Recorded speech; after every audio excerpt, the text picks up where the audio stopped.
Pam pararam, pararam, pararam. Pam pararam, pararam, pararam. Pam pararam, pararam, pararam, pararam. Favela.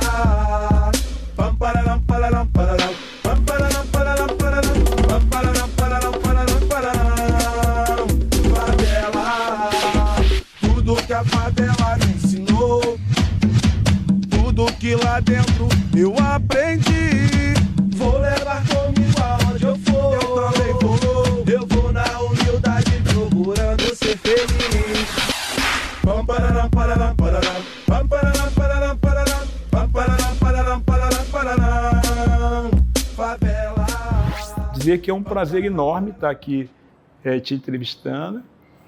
Dizer também que, ao mesmo tempo, eu não sei se eu chamar isso de uma entrevista, mas estar conversando com você, né, ter essa oportunidade, porque é sempre muito emocionante, né, olhar para você e quem que eu estou vendo, né, um pouco,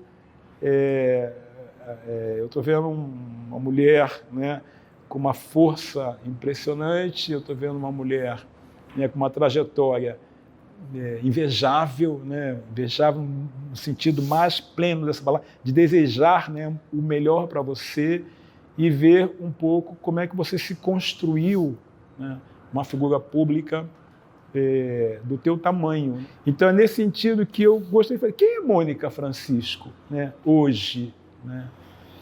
Quem é Mônica Francisco nessa conjuntura tão adversa que a gente vive, mas ao mesmo tempo tão pulsante, né? Tão instigadora. Se apresenta para a gente, por favor.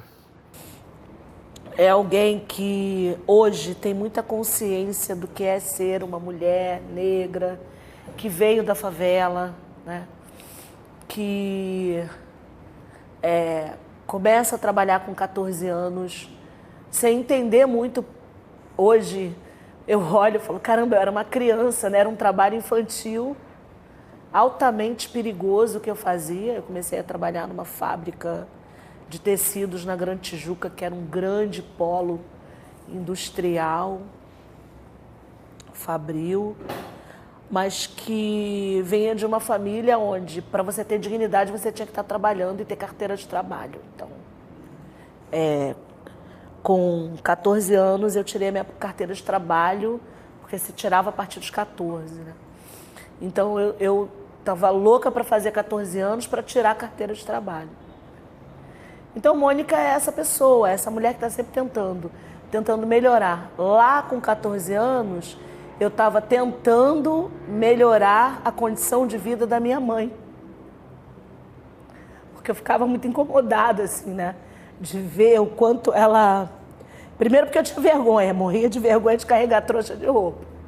Né? Estava tentando melhorar a minha vida também, né? Deixar de carregar trouxa de roupa. Então, Mônica é uma mulher que vai buscar melhorar através da educação, através do trabalho, muito nessa esteira, né, da família, de que para ter dignidade, desde ver os meus tios, eu fui criada pela minha avó paterna, não conhecia minha mãe biológica, né? E eu via os meus tios, né? Então a carteira de trabalho era a garantia de não ser preso, era a garantia de, depois de levar a dura, ser liberado, era a garantia de mudar de vida, de deixar de carregar a trouxa de roupa, de tirar minha mãe dentro do rio. Porque ela sentia muitas dores. Depois, dar uma vida melhor para os meus filhos, morar melhor, consertar minha casa. Então, eu sou uma mulher que está sempre tentando, muito pelo viés do trabalho, sempre trabalhando, sempre fazendo, mas que também não consegue pensar só no meu núcleo, na minha família. Então, é trabalhar para todo mundo, ainda que todo mundo não reconheça isso. Ô, Mônica, mas eu olho para você e os anos que a gente se conhece, você tem uma força, né, que é muito positiva. Então você está contando um pouco esse tempo, né, do trabalho precoce, que naquele momento não era precoce, Pois porque é. os pobres começavam a trabalhar muito cedo e tinha essa pressão, né, um pouco. A dignidade estava ligada à carteira de trabalho, à questão de estar empregado. Mas você sempre me transpareceu muita alegria e muita positividade. Sim. Essa força, quer dizer, vinha da onde, né? Porque você certamente enfrenta essa situação e caminha, né, na direção de construir um novo patamar para a tua vida. De onde é que vinha essa positividade, essa energia? A minha personalidade sempre foi muito leve, assim, né? Eu lembro de comer arroz puro com suco rindo, assim, feliz. Não feliz pela dificuldade, mas eu nunca fui uma pessoa triste, amarga. Não sei. E olha, minha avó que me criou era uma mulher muito dura, né? Ela sofreu muito. Então não era uma pessoa que vivia rindo, eu sou uma pessoa que abraça, chego. E não era assim. Mas a minha casa era uma casa também de porta aberta, né? Era uma casa onde meus tios faziam festa americana todo sábado, juntava todo mundo. Então tinha alegria, era uma casa que tinha música. Eu acordava de manhã com a minha mãe fazendo as coisas e eu tenho a memória da música do rádio. Todas aquelas rádios que as famílias ouviam, né? As rádios AM. Então, era desde os programas mais engraçados que existem até hoje. Eu não sei se a gente fala, mas pode falar, né? Então, minha mãe ouvia a Rádio Globo, a Rádio Tupi, aí eu ouvia todas aquelas músicas. Então, ouvia, sei lá, desde Luiz Airão, Calbi Peixoto até... Então, era uma casa muito musical. Meus tios, né, faziam as festas. Aí era todo mundo lá em casa. Minha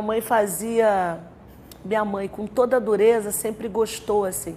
Final de ano, mesa cheia. Então, era galinha assada, era não sei o quê, era aquela coisa nordestina também, que a minha família, parte dela é oriunda de Aracaju, de Sergipe, né, de Aracaju.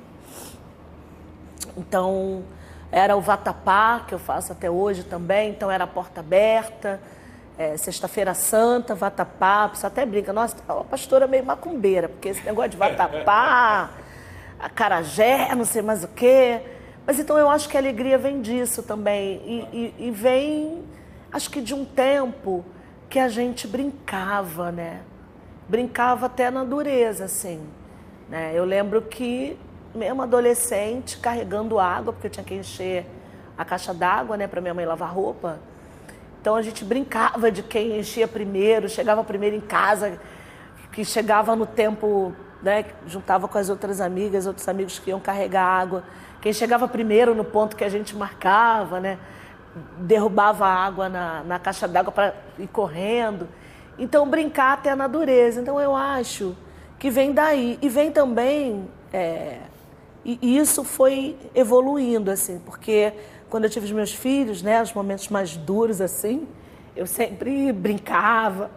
Você me permite, antes de você falar dos seus filhos, como é que você fazia para, por exemplo, você começou a trabalhar muito cedo, mas você também tinha que estudar. Tinha. E eu acho que essa tua busca também, um pouco de se colocar no mundo e ocupar os espaços, tem a ver também com o que você acumulou no seu... Como é que você fazia esse momento para estudar, né? E dar sequência a, certamente, os sonhos, os desejos que você tinha já naquele momento. E eu estudava à noite na Escola Soares Pereira, depois eu fui para o Barão de Itacuruçá, onde eu fiz, né, o meu primário no horário regular. E aí estudava, aí trabalhei em 3 fábricas. Nesse período trabalhei na Irmac, que era uma fábrica de tecido. Depois eu trabalhei na FAET, no Barão de Petrópolis. E depois numa fábrica de pratas em Irajá, que eu não lembro muito bem o nome. É tão interessante, quer dizer, nos dias de hoje a gente falar de uma operária no Rio de Janeiro, né? Porque parece que é tão distante desse mundo das fábricas. E que Rio de Janeiro foi um lugar onde, né, Zona Norte, Zona Sul, tinham várias fábricas. Então você traz essa memória, né, um pouco de um Rio operário. né? E essa experiência que é bacana. Agora, você casou cedo, amor? Eu vivi primeiro um período junto com meu marido, né, meu atual marido, e a gente casou oficialmente no civil em 98. Você tinha que idade? 28 anos. Mas isso não é uma marca, ao menos nas favelas, essa idade. Tem gente que já é avó nessa idade, 28, com 28 anos, né? Minha filha Explica um pouquinho isso, por que você demorou tanto a tomar essa decisão isso é uma novela, de constituir vai essa virar família? Novela. Não, eu fui mãe muito cedo, né? Eu fui mãe fiquei grávida aos 16, mas meu filho nasce já eu com 17 anos. Então eu fui mãe oficialmente aos 17 anos. Aquela coisa, mãe adolescente, meu marido um pouco mais velho, mas adolescente e tal. A gente separou, ficamos separados durante 5 anos, mais ou menos, 5 anos. Eu toquei minha vida e tal, criando meu filho, fui mãe solteira um tempo, e é muito engraçado, porque, eu botando a mão no microfone, muito engraçado, porque nesse período eu já era uma pessoa evangélica, eu me converti em 88. Meu filho nasce em 87, 18 anos. E aí eu lembro que eu tinha um líder na igreja que ele, todas as vezes que fazia reunião, né, eu fui líder de jovens, e ele era o nosso grande líder, assim, lá, né, já um senhor, né, e toda vez que ele começava a reunião, ele falava, e aí ele ia fazer a oração, ele falava: Senhor, abençoa essas mães solteiras. E eu era a única mãe solteira do grupo ali, né? Jovem, mas... Ai. Então, e aí a gente volta depois, eu saio do Borel um tempo, vou morar ali na Central, próxima à Providência. E em 92, final de 92, nós voltamos, eu e meu esposo, a gente volta, enfim, a retomar a nossa relação. Foi bem difícil, porque eu já estava sozinha há um tempo, então sempre fui muito independente, né? Então, eu lembro que, isso é engraçado até, quando eu fui morar na Ebroí, Uruguai, que bom, para quem não sabe, Ebroí, Uruguai, é ali atrás daquela garagem na Central, onde ficam os ônibus ali. E a Ebroí, Uruguai, é uma rua que termina numa escadaria. Eu morava no final dessa escadaria, numa vila, próximo ao conjunto. Tem um conjunto habitacional ali que era dos funcionários da Marinha, tem nome de estados do Brasil, né? E as minhas irmãs, por parte de pai, moravam ali. A falecida esposa do meu pai morava ali num desses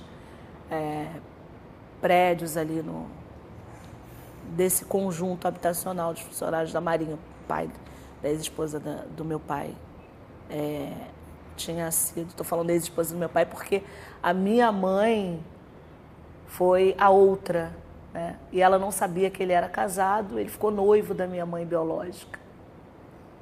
Isso é uma novela, tipo. Então, assim, eu morei um tempo lá sozinha, então, quer dizer, eu tinha a minha vida, né? Então, retomar um relacionamento, viver junto, de fato, foi bem difícil. Então, a gente, de 92, finalzinho de 92, 93, a gente retoma, eu volto pro Borel, e aí, em 98, a gente casa, oficialmente. Porque eu também era um pouco avessa a casamento, oficialmente. Meio rebelde, né? Desde cedo.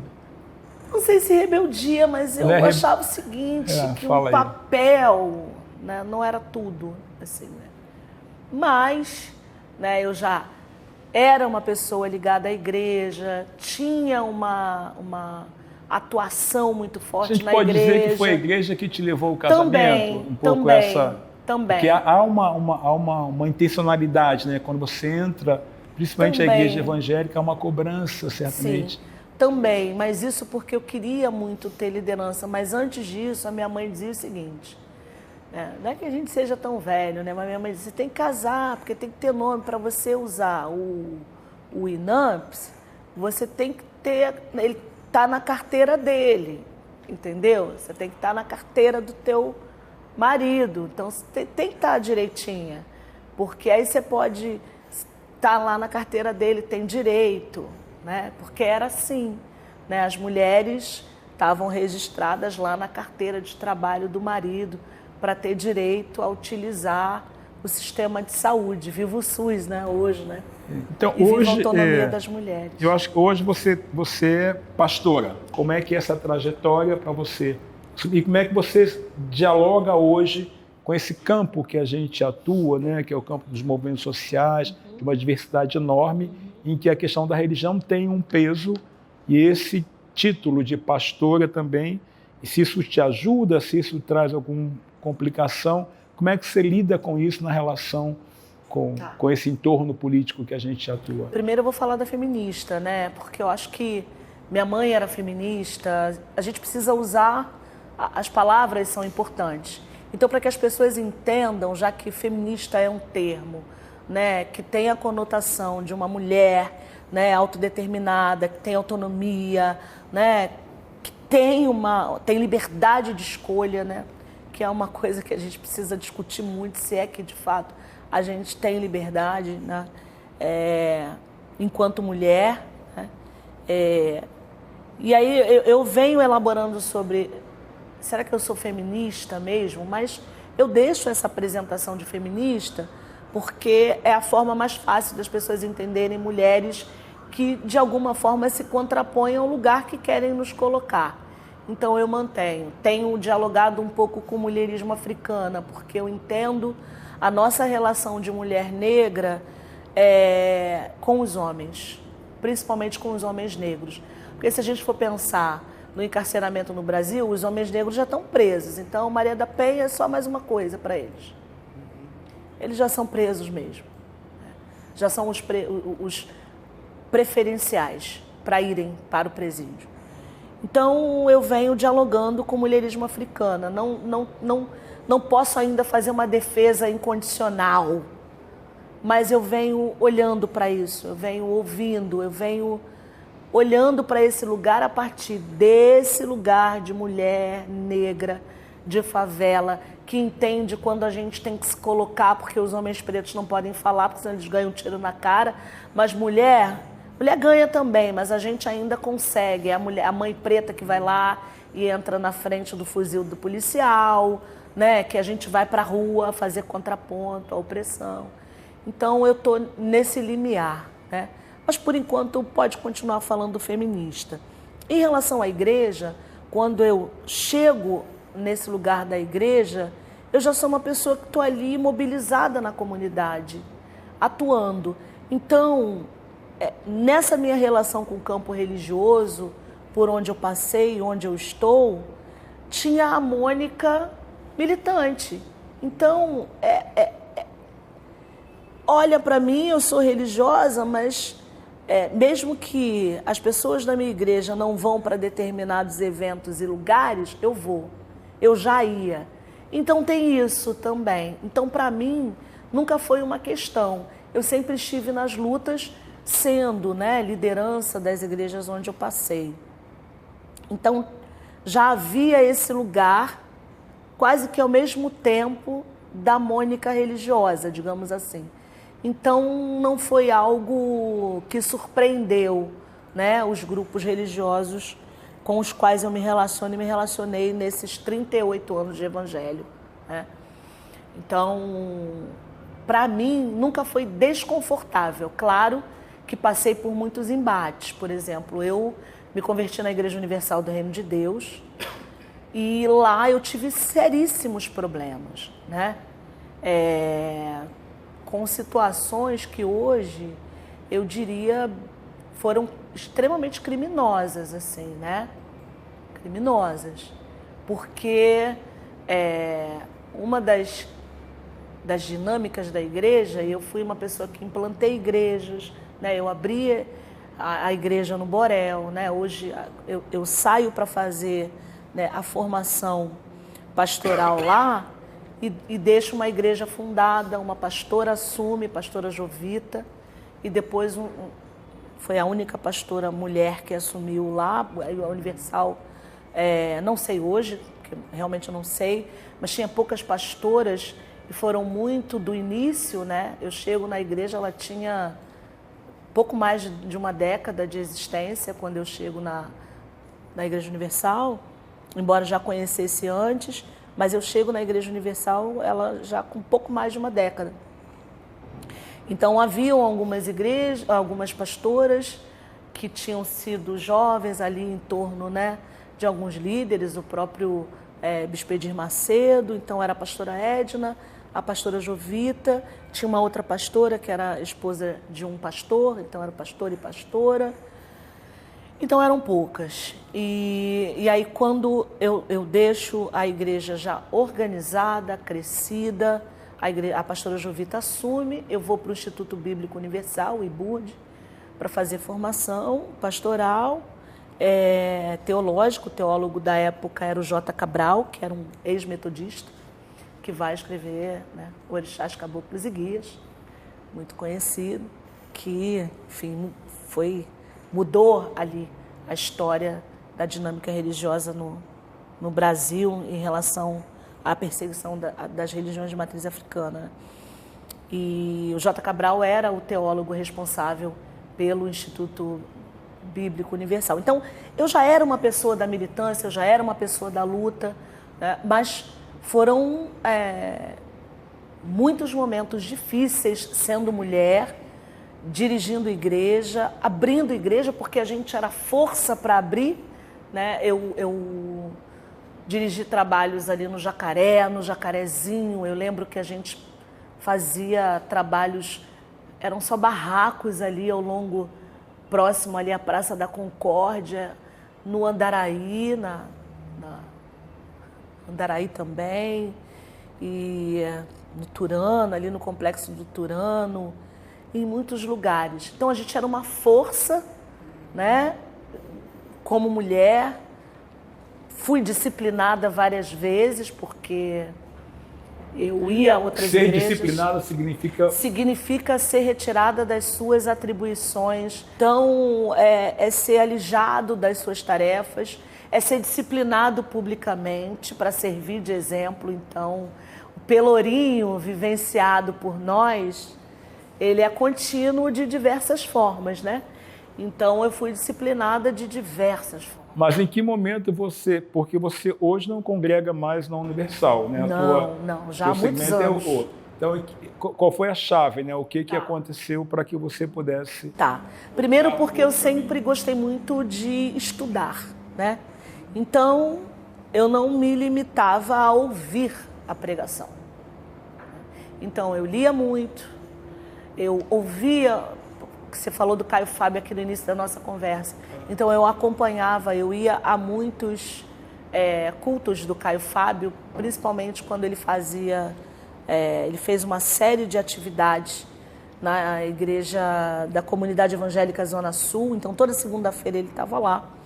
Eu seguia muito o pastor Silas Malafaia, né? Eu acompanhava o trabalho dele.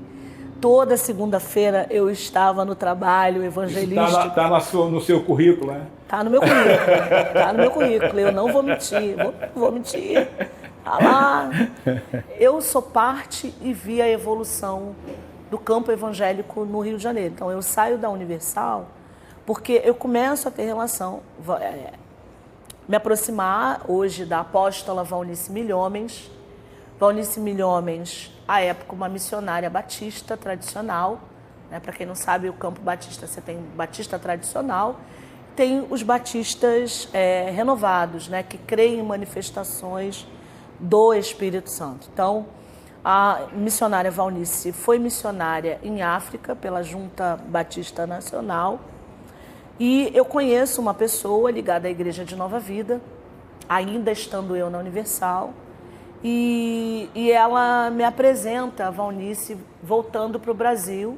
A Valnice ficou 18 anos no continente africano, entre Moçambique, Angola, então passou por todas as revoluções, todas as guerras civis, foi para Maputo, enfim,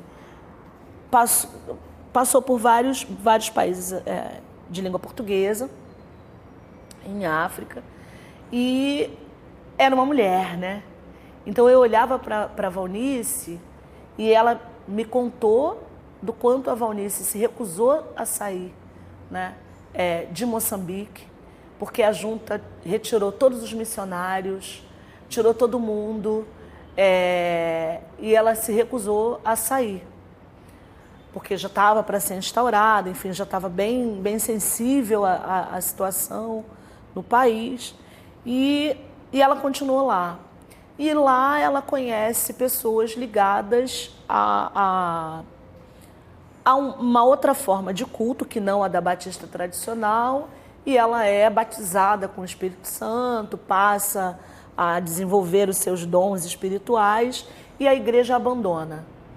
E aí um pastor da Assembleia de Deus de São Paulo passa a garantir a sobrevivência dela lá, porque ela é abandonada pela igreja. A reputação dela é completamente destruída no Brasil, porque ela era o grande expoente batista nacional, completamente, né, criada, doutrinada desde mocinha, né, formação teológica para cumprir o papel de uma boa batista nacional, e ela rompe com tudo isso e ela é abandonada à sua própria sorte, né? E aí ela volta para o Brasil, e essa minha amiga Soraya, que era uma liderança na Igreja de Nova Vida, ficou muito minha amiga, é minha amiga até hoje, ela me fala da Valnice, ela me passa algumas fitas cassete com pregações da Valnice. Alguns amigos aqui se reúnem em torno dela para dar suporte à vinda dela, para garantir que ela conseguisse voltar. E ela vem para o Brasil e eu passo a ter a Valnice como uma mentora, assim, né? Então, ali ouvindo todas as fitas, até que descobriram que eu ouvia, que eu me reunia com um grupo. Que clandestinamente eu me reunia para fazer vigílias toda semana em lugares. Uma hora era no Morro do Zinco, outra hora era no apartamento de uma amiga, outra hora era lá dentro de São Gonçalo, e para ouvir as fitas da Valnice. E aí descobriram, e aí eu fui severamente disciplinada publicamente, aos gritos. Meu amigo foi expulso da igreja porque eles tinham horror ao jeito dele, porque ele era da Universal, mas o jeito dele era de assembleano. Então ele andava com a Bíblia na mão, era um pária dentro da Igreja Universal, assim, era um sujeito que gostava muito da Bíblia, o pessoal chamava ele de Bíblia, zoava. E nesse dia o pastor, nesse dia fatídico, eu tinha ido fazer uma visita, voltei para a reunião de obreiros e obreiras, e eu sentei na frente, assim, Vila do Gargarejo, primeira fila, na frente do pastor. E para quem conhece, né, a Igreja Universal sabe que a maioria delas é em cinemas. E essa igreja era na Doc Lobo, ainda hoje, no antigo Cine Comodoro. Então, como todo cinema antigo, tem a galeria em cima. Então, em cima estava acontecendo essa reunião de obreiros, e embaixo o último culto do dia, que é às 20 horas. Não sei se é assim ainda, mas era. Então, era um culto mais vazio, mas todo mundo me conhecia, porque eu sou desse jeitinho assim, introvertido, que vocês sabem. Então, todo mundo me conhecia, né? Dirigir igreja, fazendo não sei o quê. E aí o pastor começa assim, mansamente, falando, a gente tem alguns problemas que a gente tem que resolver. E começou a falar. E começou a falar, tem gente aqui que está se reunindo, para ouvir fita. Aí eu já fui ficando assim, gelada, mas estava ali na pose, né? Ele falou, inclusive você, dona Mônica. E aí já, ai, me descobriram aqui. E aí começou a gritar, a falar, você é uma obreira exemplar, cai nessa, de entrar nessa história de fanerose, que era uma coisa que estava na época, que as pessoas caíam. Hoje todo mundo sabe, mas começou aquela coisa de cair, botar a mão na cabeça, as pessoas caíam, e não sei o quê, o pessoal chamava de fanerose e tal. Você está indo na igreja do Caicai, nunca fui, né? Que era a igreja do Miguel Ângelo, que o Bispo Macedo odiava o Miguel Ângelo, o angolano, né? Que o pessoal acha que ele é português, mas ele é angolano. E tal, e aí levanta um lá que tinha o X9 que me entregou, falou, e ela tá indo na igreja do Caicai. E aí, assim, naquela altura, aos gritos, aos berros, já tinha acabado o culto, obviamente, né? Porque ninguém mais conseguia, o pastor que estava fazendo auxiliar não conseguia mais falar. E aí ele falou, e você, falando com um amigo meu, que é pastor hoje da Assembleia de Deus, meu amigo até hoje, irmão, Otacílio, você ia ser levantado ao obreiro, você se junta nessa história com a Mônica e tal. E você, Bleia, que é esse outro amigo, Arthur, que hoje é da Assembleia de Deus também, você, rua,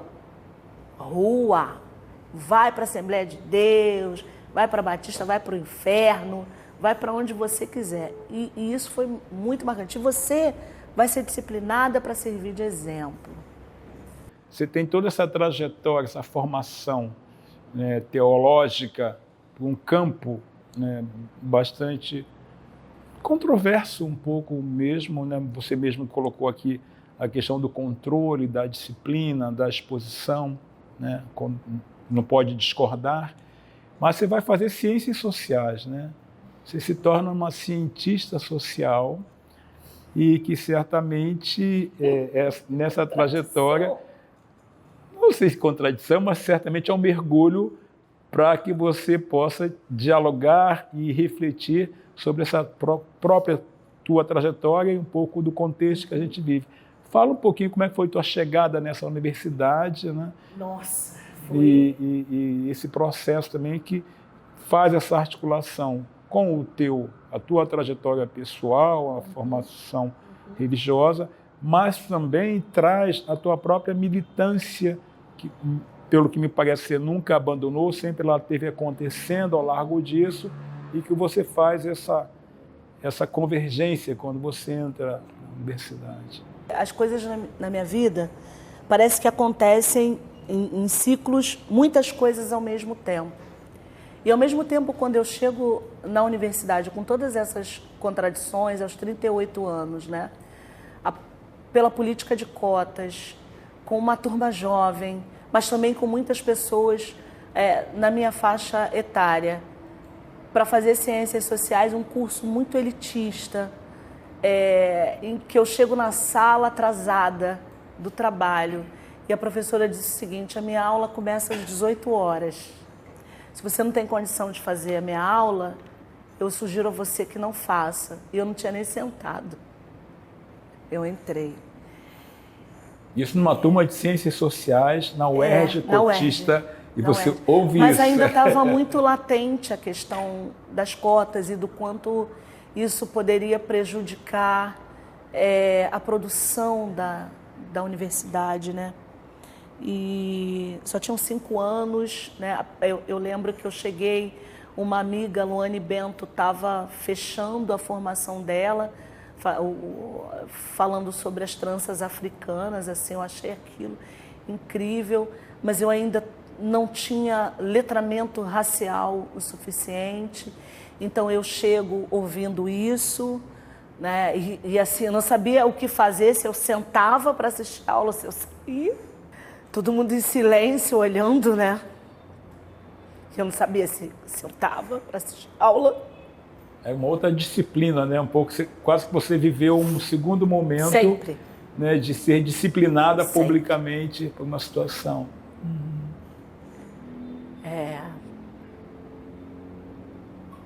Se eu sentava, ou se eu saía. Falei, bom, o que eu vou fazer? Dar o meu jeito de chegar na hora. Lembrando que a gente chega, eu ainda não tinha cartão universitário, não tinha bandejão, né? Então, às vezes, eu ia a pé, voltava a pé, Da UERJ até o Boré é uma estiradinha, né? É um chão. E como a gente, você sabe bem, às vezes a gente ficava com 3 meses de salário atrasado. Uma vida que segue. E também chego à universidade fazendo, paralelamente, o curso de crioula, que era feito, coordenado pela Magali de crioula, que era professora no Serviço Social da UERJ, sobre a teoria e as questões políticas da diáspora africana nas Américas. Então eu me enfiei no curso e aí eu saía do curso, coordenado pela UT do Texas, com professores negros de lá, hoje Marcelo Paixão está lá, você sabe, com Magali, com ênfase no feminismo negro. Primeira vez que eu vou ouvir falar de interseccionalidade, volto para a aula. Para os teóricos europeus, para os professores brancos, para aquela dinâmica elitista daquele momento, para uma professora que dizia que a gente, né, falando obviamente, né, sobre, com alguns alunos também que já tinham feito graduações mais jovem ainda, né, de uma outra realidade. A UERJ hoje é muito mais popular. Então foram muitas contradições e tentando vencê-las todas.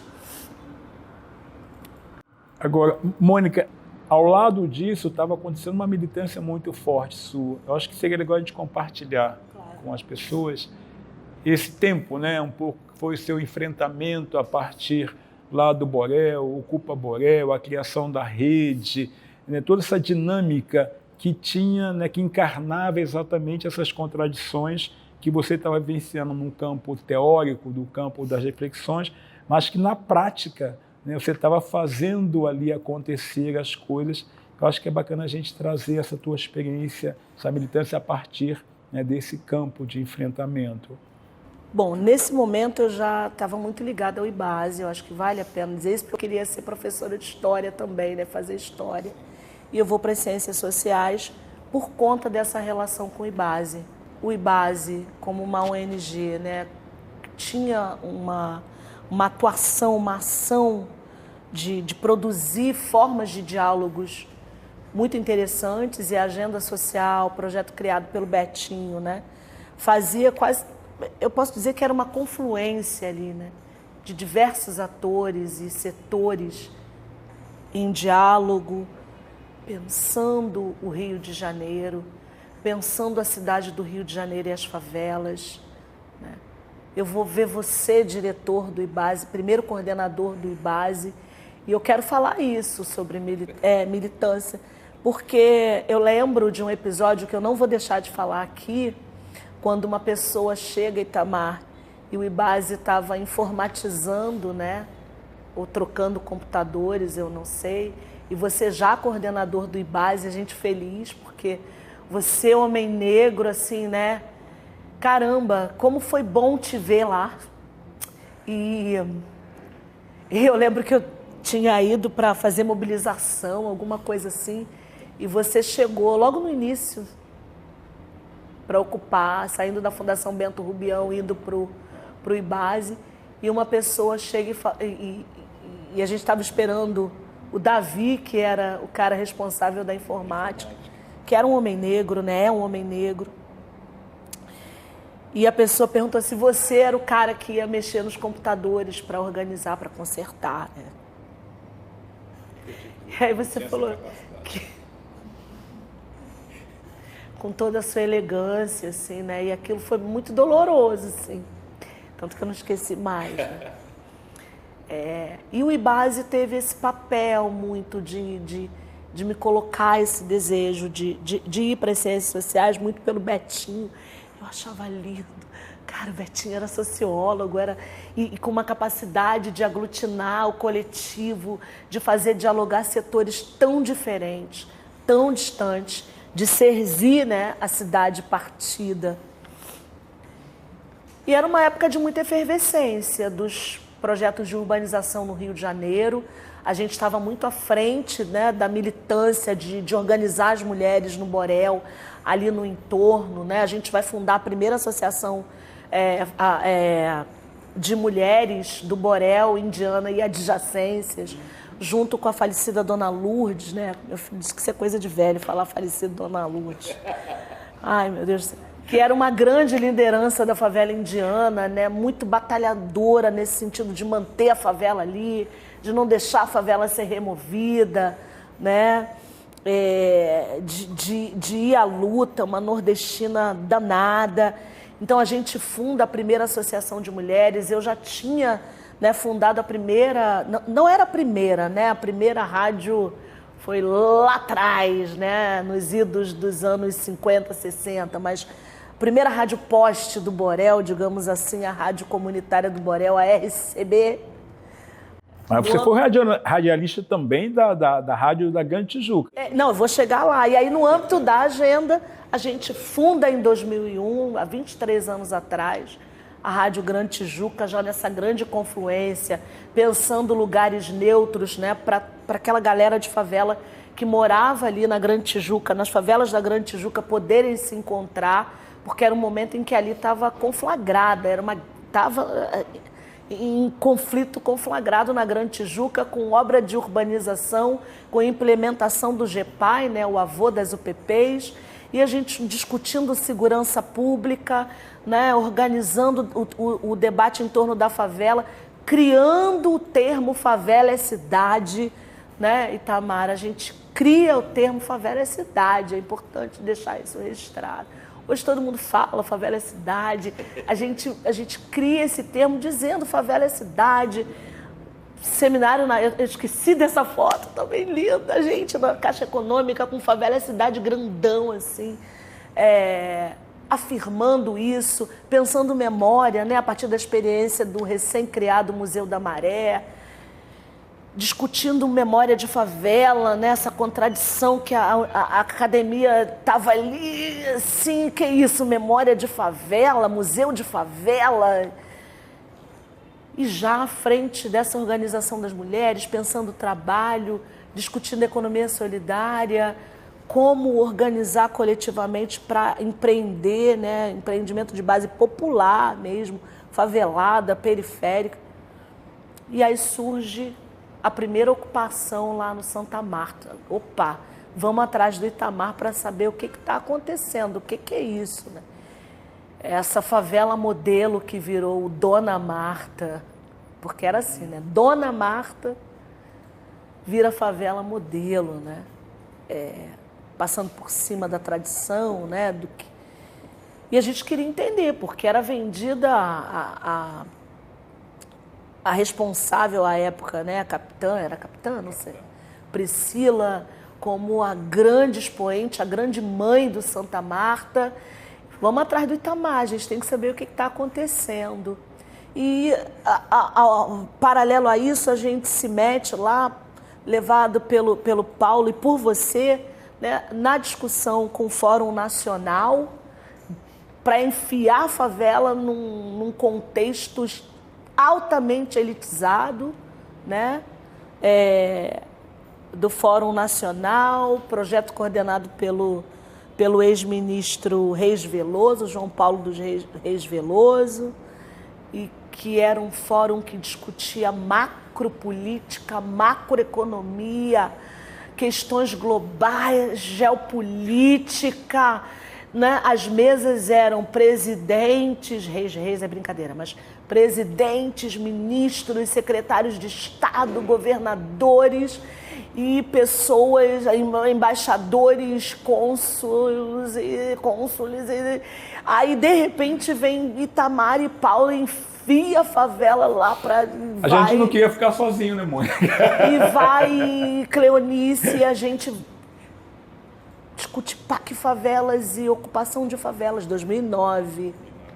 2008, ocupação no Santa Marta, 2009 a gente se enfia lá, puxado por vocês, e a gente insere a favela, primeira mesa junto com o estrategista militar, que é especialista em combate ao narcotráfico, na mesma mesa que a gente, porque ele não pôde vir no dia dele, que era o anterior, ele era com a mesa com os favelados. Icônico. E vamos ver a experiência do Santa Marta. A gente vai pensar o que está acontecendo lá. 2 anos depois, né, as UPPs chegam no Complexo do Alemão e no Borel. E a gente vai dizer, opa, já ouvindo você, já conversando sobre, Sônia Fleury fazendo, nossa coordenadora, uma série de discussões, né, pela FGV e depois Favela é Cidade, né, tem na rede, todo mundo pode ver. E a gente diz, opa, peraí, a gente tem que fazer alguma coisa.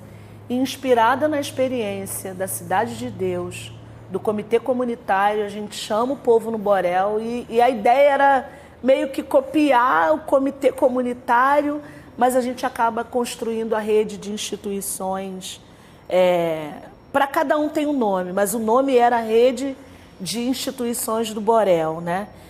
Que era um grande fórum, pensando na experiência da agenda social, um grande fórum para discutir com quem estava chegando, discutir com a tal da UPP social, que a gente não entendia bem, como que uma UPP ia virar UPP social, Unidade de Polícia Pacificadora Social, o que era aquilo, e com um comandante da UPP que havia vindo do 7º Batalhão, um batalhão que quem é de São Gonçalo conhece, e a gente pensando, a gente tinha vivido, né, uma série de situações difíceis nesse contexto desse batalhão específico em São Gonçalo, e o cara era carne de pescoço, e a gente vai fazer uma série de mobilizações, e a rede de instituições do Borel, né, a gente perturbava a vida da Silvia Ramos, do Ricardo Henriques, e a gente vai e vira um case também, né, em relação à participação popular, controle social, que, vamos lembrar, não era bem visto à época. Participação popular de verdade, né, inclusive com muitos moradores, né, eu lembro, mais à frente, quando a gente fez o Ocupa Borel, por conta de um toque de recolher, feito por um grupo do plantão. Aí, né, já tinha voltado aquela dinâmica assim, dos plantões, que era muito peculiar à polícia tradicional, né? Não a polícia de proximidade, de que quando o plantão era bom, todo mundo era feliz, quando o plantão não era bom, todo mundo dava o seu jeito de tentar sobreviver. E aí esse plantão específico, que até as criancinhas conheciam, resolveu fechar tudo e deixar só uma lanchonete no alto do Morro Aberto, que é onde eles iam comer na madrugada. E aí eu chego, vou lá pro Orkut, era Orkut ainda, o Facebook, não sei, para tentar saber o que estava acontecendo. Por que o morro estava daquele jeito, já que estava ocupado, estava em paz, pacificado. Aquela coisa de tudo fechado, a gente só via antes, quando o morro não estava em paz, né? Pacificado, quando as pessoas não tinham recebido a República, aquela coisa toda. E aí, todo mundo falando, não, porque a UPP mandou fechar. Como que mandou fechar? Essa é uma prática mandou fechar, tráfico, né? Mas por quê? E tipo, e aí eu sempre penso, sabe, Tamar, por que a gente não fica quieto no nosso canto? O que a gente tem que se meter nas coisas? E aí, conversando, aí entra meu filho, entra os jovens lá da igreja também, que hoje estão lá tocando projeto, militando, e todo mundo sempre grudado na gente, né? E aí eu falei, não, vamos lá. E estava no momento da efervescência do Occupy Wall Street, Ocupe tudo, né? Falei, vamos fazer um Ocupa, vamos ocupar também. E aí todo mundo foi colando, quer dizer, todo mundo não.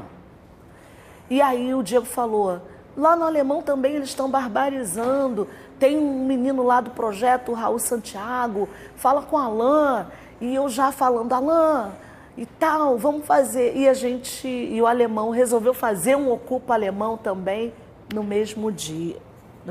Foi no mesmo dia, com vieses diferentes, né? E a gente faz o Ocupa Borel. Na primeira reunião a gente chama todo mundo, Guilherme Pimentel, que estava na Comissão de Direitos Humanos, chama todo mundo, vem, vamos fazer. E aí eu fui xingada pelo pessoal, parte dos moradores da rede, falaram que eu ia ferrar todo mundo, mas não foi assim ferrar, né? Que eu ia ferrar todo mundo, que a gente morava lá dentro, você sabe bem, né? Que eu ia ferrar todo mundo, que a gente morava lá dentro, que eu estava contra, que não estava tendo morte, e eu estava sendo contra aquilo e tal. E o povo que veio de fora, Guilherme, todo mundo assim naquele meio, né? Metade a favor, metade contra, uma briga danada, desgraçada, gente saindo, xingando. E eu pensando, falei, cara, ferrou tudo. Como é que eu vou fazer sozinha, com gente de fora? Complicado, né? Mas olha, resumo da ópera, que no dia do Ocupa Borel, a primeira coisa que eu recebo é um telefone da companheira da rede que trabalhava num projeto, dizendo assim, Mônica, o comandante esteve aqui, sendo que o comandante já não estava mais lá. Ele tinha saído para fazer um curso, porque ele iria ser elevado de patente, subir de patente, e tinha ficado sub dele. Aí o comandante veio aqui com 2 policiais procurando quem está organizando a manifestação. Eu gelei, né? Como diz a juventude, a alma saiu do corpo, né? Mas eu estava, neste momento do telefonema, na casa da Ruth Barros, que é uma moradora antiga, né, que mora na rua São Miguel, esperando uma rede de televisão francesa que ia documentar o Ocupa Borel. Ia passar o dia no morro, fazendo matéria, entrevista com quem quisesse falar sobre a opressão da UPP. Então, assim, a equipe lá, eu recebendo o telefonema dela, fingindo que estava tudo bem, né, para quem estava em volta, porque se eu falo, pô, Itamar, deu ruim, você fala, então acabou, não vamos fazer. Como é que eu vou ligar para todo mundo? Que eu já tinha falado para Deus e o mundo, Deus e o mundo já tinha falado para outro Deus e o mundo. Nós temos vários deuses, vários mundos, né? E aí ela falou assim, mas fica tranquila, que eu falei assim, ó, favela é ótima. Sei não, acho que, sei lá, os moradores, tem um monte de morador aí falando, não tem uma pessoa assim, entendeu? Acho que tem vários moradores aí, mas eu não sei direito como é que vai ser não sei. Mas eles estavam procurando. Bom, resumo da ópera, a gente faz o Ocupa Borel, meu marido fica escondido, obviamente. Foi muito engraçado, porque quando terminou tudo, estava lá o meu marido, meu vizinho lá, já tinha bebido todas, e o meu vizinho falando assim, não, a gente estava aqui, tia Mônica, porque, ó, se prende a senhora, a gente ia lá. Gente, nem apareceram, tipo, meu marido. E tipo, se prende a senhora, a gente ia lá. Não apareceu ninguém, meu marido não apareceu mesmo. Mas foi incrível, porque a gente estava proibido de fazer um monte de manifestação, as pessoas desceram, a gente fez inicialmente uma intervenção cultural com a bateria da escola, mirim, parte, né, alguns, dados pingados, aparecia a bateria toda, né? E aí a gente chamou o MC Leonardo e o Léo foi e tal, e começa. E aí foi chegando gente de fora, né? O nosso querido, saudoso Machado, gente incrível, subiu o morro assim, ó, numa galhardia, firme e forte, eu morrendo e ele subindo.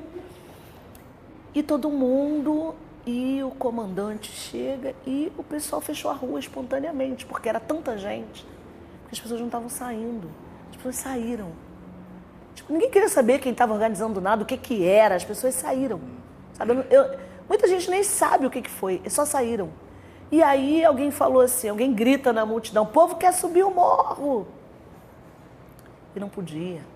E o Machado, nossa, quanta polícia, quanta arma, porque era isso, né? Fuzil em profusão.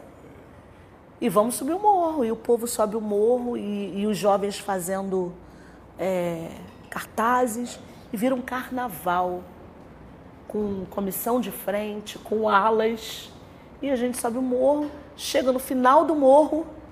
Eu sabia quem era o Nego do Borel, não sabia que esse garoto era o tal do Nego do Borel, que a juventude do morro já conhecia, ele não era, mas a juventude do morro já conhecia. E a galera falou assim, o Nego do Borel quer falar, quer cantar, e a gente tinha que terminar. E aí ele pega o microfone, porque a gente estava dando microfone para todo mundo, no alto do morro, aí ele fala, o baile do Borel vai voltar. Que baile que não podia. Aí o pessoal começa, eu só quero ser feliz. E vira uma carnavalização e a gente, do ato, e a gente escreve uma carta para o então secretário de Segurança da época, José Mariano Beltrame, pedindo explicações sobre o toque de recolher, porque era para aquilo, né, o ato. E ele responde dizendo o seguinte, que a guarnição foi surpreendida no alto do morro, numa área muito perigosa, com o aviso de que haveria uma suposta invasão de grupos rivais à antiga facção e para proteger a vida dos moradores. Eles pediram aos moradores que não circulassem, pediram aos tudo moradores... para nos proteger. Para proteger os moradores. Certo. Bom, Mônica, E lembrando que o Ocupa Borel foi antes das jornadas de junho, mas já vinha também de um acúmulo da chacina do Borel, onde a gente, né, ajuda a criar lá o movimento Posso Me Identificar, que criou uma série de outros movimentos que existem hoje na cidade do Rio de Janeiro, de enfrentamento à violência. A gente pode dizer que esses dois eventos, o Posso Me Identificar, né, que é anterior, que também foi um momento muito forte ali, de uma reação do Borel, e você estava junto, à frente talvez, e o Ocupa, é isso que te leva para a assessoria da Marielle Franco e cria esse caminho de uma candidatura, talvez um pouco para a gente tocar isso também, que eu acho que é importante, para ver que ninguém, né, lideranças como você, não nasce, né, ali na frente, na estrada, mas tem uma trajetória, tem um acúmulo, e tem uma articulação que você trouxe aqui contando a história para a gente, né, do Ocupa, como é que essa articulação entre várias favelas foi fundamental, mas não só entre as favelas, mas também entre as instituições e alguns representantes da sociedade, e isso pavimentou talvez um caminho para você, né, que te coloca primeiro na assessoria da Marielle Franco e depois te coloca, né, vai te colocar na Assembleia Legislativa. Vamos fazer uma apresentação disso, acho que é bom. Vou precisar voltar um pouquinho, porque a chacina do Borel, né, aproxima a gente da Comissão de Direitos Humanos. A gente está falando de 2003, né? A gente está falando de uma mobilização que sai do Borel, né? Uma época que não tinha celulares, né?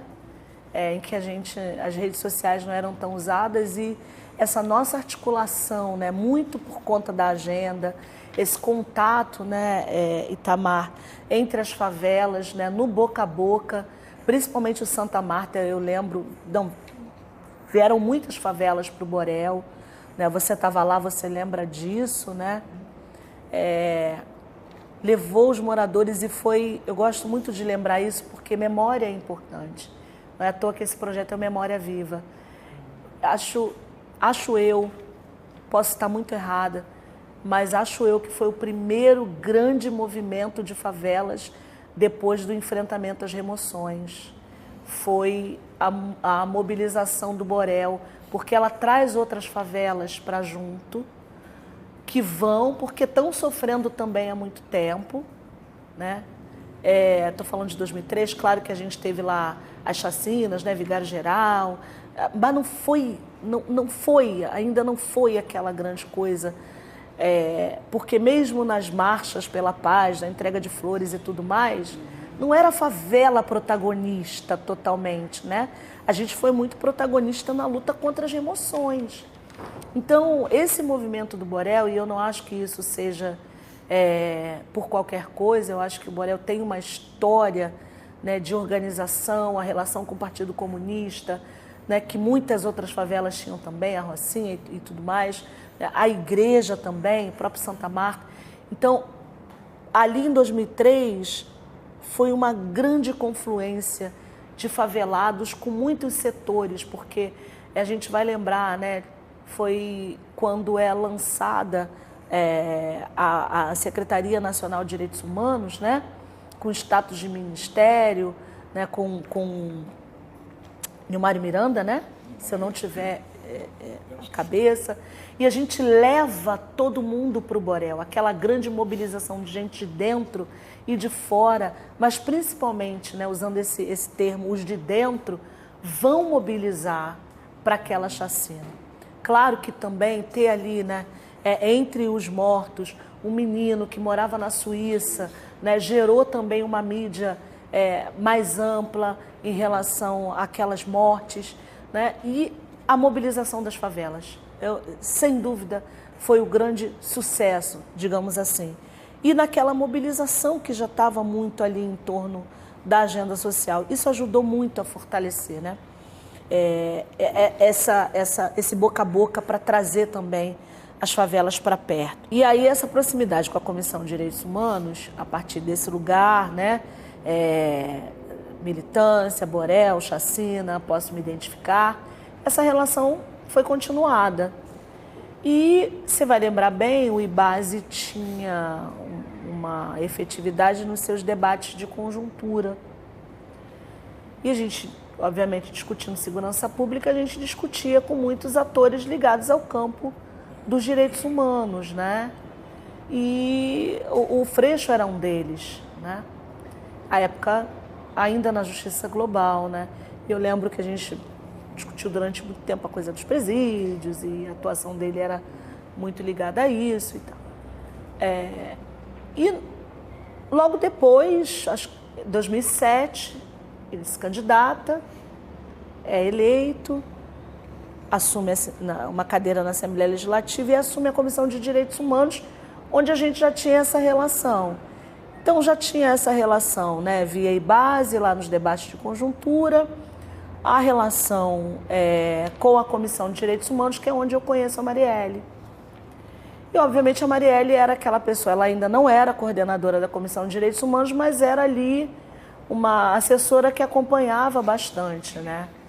E você vai lembrar, né, a ocupação lá pela UPP em 2010, a gente esteve muito próxima da Comissão de Direitos Humanos e o Freixo foi muito ao Borel, e a Marielle mais ainda, porque a gente fez uma série de ações, né, como Ocupa Direitos Humanos no Borel. Então a gente atuava muito em outras favelas, então várias violações em outras favelas com o PP, a gente também fazia essa articulação com a Comissão de Direitos Humanos para atender, para ir junto, a gente ia junto, né, participava também de muitas atividades da própria comissão, lançamentos, produção de relatórios lá da comissão, né, que o deputado à época, né, produzia com a sua equipe, né, a gente ia também junto com outros companheiros nossos, o Alan, que era aqui do nosso conselho, sempre também para a formação da equipe dele, né, do gabinete, da pauta de favela e tudo mais, então a gente estava sempre lá, então ficamos muito próximos ali, mas muito nessa relação mais próxima com a Marielle, com o Guilherme Pimentel, que era com o próprio Marcelo e mais umas 2 ou 3 pessoas do gabinete dele que eram mais próximas, mas as mais próximas mesmo. Além dele era a Marielle e o Guilherme Pimentel, né, que foi nosso ouvidor aqui externo da Defensoria Pública. E aí essa relação de amizade com a Marielle, como muitas outras pessoas, se deu nesse âmbito, né? E aí, em 2016, a Marielle se candidata, a gente ficou super feliz, assim, né? Porque porque a gente já fazia, obviamente, as campanhas ali do Freixo, né? Porque era como grande parte do campo, né? E os militantes de direitos humanos aqui do Estado e da cidade. E a gente se organizou ali em torno da candidatura da Marielle Franco, né? A vereança e tal. E Marielle é eleita, mas como todo mundo, a gente é companheiro, militante, a gente faz a campanha, não faz para ir trabalhar com a pessoa, até porque, né, eu tinha lá meu trabalho também e tal. E aí, ao apagar das luzes de 2016, ela organizando o gabinete dela, surge uma discussão, né, entre o gabinete dela e o gabinete do Freixo sobre a Comissão de Direitos Humanos, quem assumiria esse lugar que a Marielle ia deixar vago lá. E aí, nessa discussão, né, de organização de equipe, né, quem poderia ser a pessoa a ocupar esse espaço na Comissão de Direitos Humanos, foram aventados o meu nome e da Mônica Cunha, que era do Projeto Moleque, né, ligada a questões socioeducativas e violência e tudo mais. E aí ela falou, eu acho que seria legal a Mônica estar com a gente no gabinete, a Mônica ficar na comissão, a Mônica Cunha na Comissão de Direitos Humanos e tal. Mas ainda ficou uma discussão muito grande e ela veio conversar comigo. Se eu toparia fazer parte. Eu tinha muita resistência a me envolver com política partidária, muito por dentro, embora tivesse ali nessa franja, né? Militância, com a maioria dos militantes ligados ao Partido dos Trabalhadores e Trabalhadoras. Ali, Freixo, depois que vai para o PSOL, Comissão de Direitos Humanos, ali o partido, o PSOL.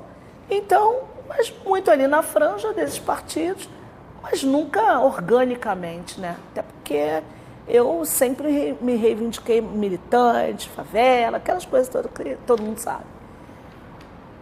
Você não sabe, vai ficar sabendo agora. Então eu pedi um tempo para ela, para pensar. E aí ela falou que não tinha muito tempo, porque estava fechando o gabinete, tem essas coisas, né? Porque realmente era apagar das luzes dezembro ali.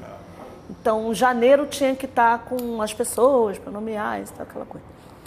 E eu falei, putz, o que eu vou fazer? Os anarcofavelados vão cair no meu couro.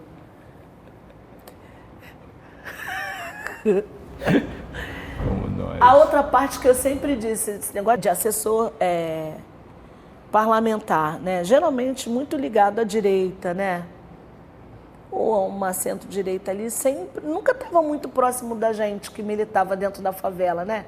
Era uma coisa muito assim, mais de fazer a política ali do gabinete que o cara estava ligado, mas não muito, uma coisa mais ampla como a gente fazia, né? Mais próximo assim de um militante que a gente tinha uma relação foi o falecido José Ivan Dias Brito, que era um militante histórico do MR8, que depois foi para o MDB, PMDB. Mas me permite, talvez isso não tivesse sido tão explicitado, mas na verdade mesmo várias pessoas de liderança de favela cumpriam esse papel de assessorias. Você falou do Ivan agora, mas você tinha outros nomes que circulavam nesses gabinetes, mas só que não levantavam uma bandeira, isso não era um posicionamento... Perfeito.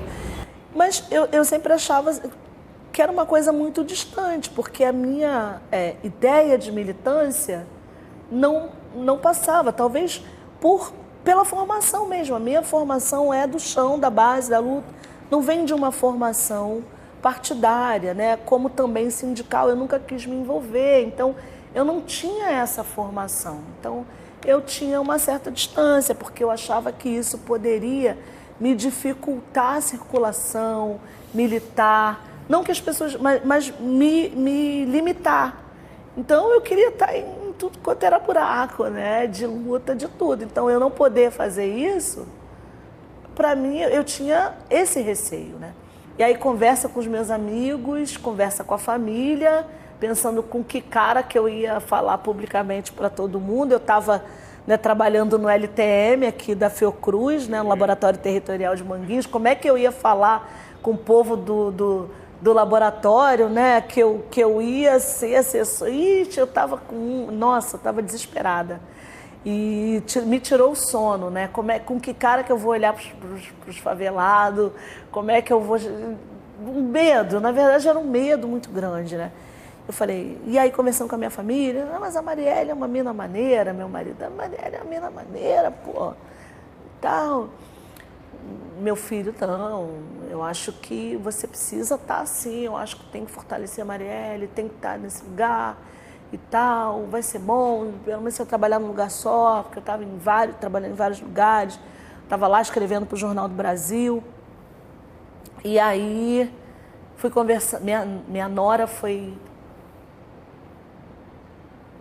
no meio do caminho e tal, estava ali próxima do PSTU, estava assim, tal, o povo do serviço social ali. Mas meu grupo mais restrito de amigos, né, irmãos da vida, assim, uma da Maré, inclusive. Não, poxa, Marielle e tal, conheço, pré-vestibular, amiga de pré-vestibular da Marielle, a Sandra Tomé, que é lá do Luta pela Paz, hoje é.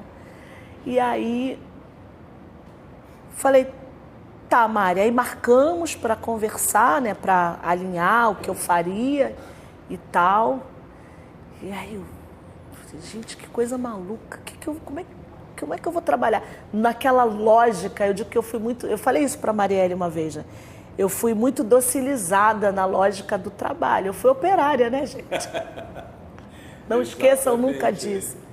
Então, eu sempre falava com os meus filhos, né? Hoje mais não, mas eu sempre falava com eles, vamos embora, gente, na hora de levantar, de escola. Eu falava, 7 horas da manhã eu já estava trabalhando, eu não ia trabalhar não, 7 horas da manhã eu já estava na frente da minha bobina.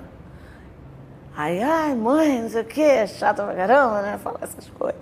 Não, 7 horas da manhã eu já estava trabalhando, não era acordando para ir trabalhar não. Então, eu digo, eu fui docilizada, eu fui operária, né? Então, eu pensava, o que eu vou fazer? O que eu faço? O que eu vou fazer? Assim, eu achei muito maluco e tal, mas que coisa, né? Uma experiência incrível. E lá no mandato da Marielle, em 2018, início de 2018, ela começa a fazer esse namoro, 2017, não em 2018, em 2017. E aí a gente fez a plenária do mandato dela na Quinta da Boa Vista. Ela já tinha uma coisa diferente ali acontecendo, porque eu não sabia exatamente, mas a coordenação dela sabia que ela já estava organizando isso. Alguém estava olhando para você? Tinha uma coisa diferente ali acontecendo, até que ela me chama mesmo para falar.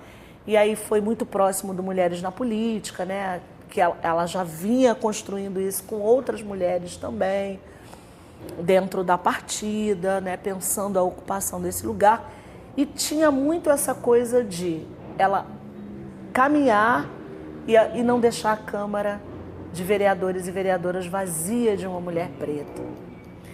Então, era isso, era fazer a construção para 2020. E eu sempre muito refratária, porque eu falava, gente, como é que eu vou fazer isso? Como é que eu vou... Olhava aquilo ali, é uma arena, né? Completamente diferente, é outra coisa, e falar no plenário, e não sei o quê. Até que o Henrique Vieira desiste de concorrer em 2018, pastor, e uma companheira que tinha e tem até hoje a pauta de Mulheres e Economia, que é uma pauta próxima e é a pauta nossa também, né? Ela falou, Mônica, eu acho que tem que ser agora. E aí, enfim, já tinha rolado aquela coisa de não ser candidata a senadora, ela já seria, né, vice na chapa com Tarcísio, e ela queria que no dia da apresentação da chapa a gente já tivesse ali como E eu naquela ainda meio, e aí ela fez um movimento, vai candidata lá ao Conselho da República para acompanhar a intervenção. E aí é bem engraçado, tá lá no YouTube o vídeo da bancada que não sabia nem quem eu era. A Erundina lá defendendo a Mônica, Francisco, a lutadora de favelas. Muito bonitinho, que era um movimento também de fazer as pessoas, né, conhecerem essa história e tal. E aí fui coordenar o grupo que ia construir a relatoria, né, da intervenção. Marielle seria, né, estava naquele momento relatora da intervenção, da comissão que ia acompanhar a intervenção federal militar na segurança pública do estado do Rio de Janeiro. E acompanhando ali, né, todas as movimentações em torno desse tema, até que houve a execução da Marielle, enfim, né? Eu ainda recebi 54 votos, né, lá concorreu eu e Lanes Bock, você conhece bem, né, que era do Igarapé, e mais algumas outras pessoas, mas ganhou uma figura lá ligada ao establishment. Bom, e você enfrentou uma eleição para a Assembleia Estadual em que você teve 40 mil votos. 40.631 votos. Agora, se você achava a Câmara Municipal uma arena, qual a palavra para qualificar a Assembleia Legislativa? Essa tua experiência aí dura também que... Eu vou manter a arena, porque a arena, quando a gente pensa numa arena, é um espaço de sobreviver, né?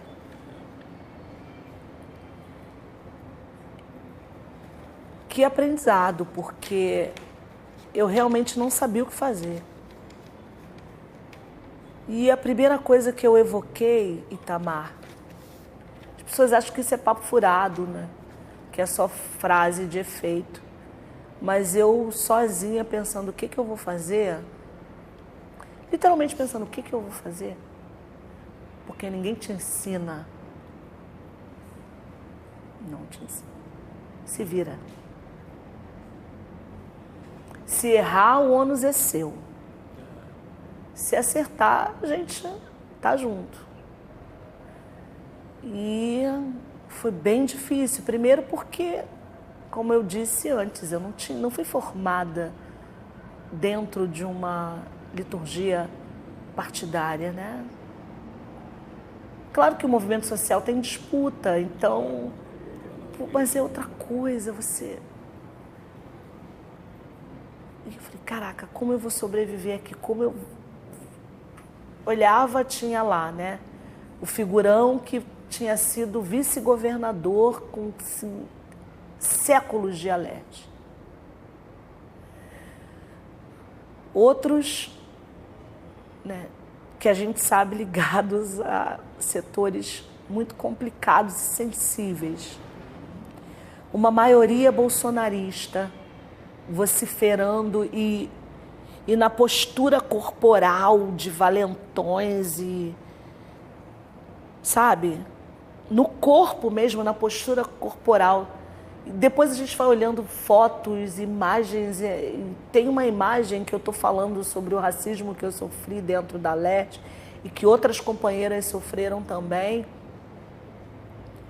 E eles estão em volta, porque enfim, depois foi um caos.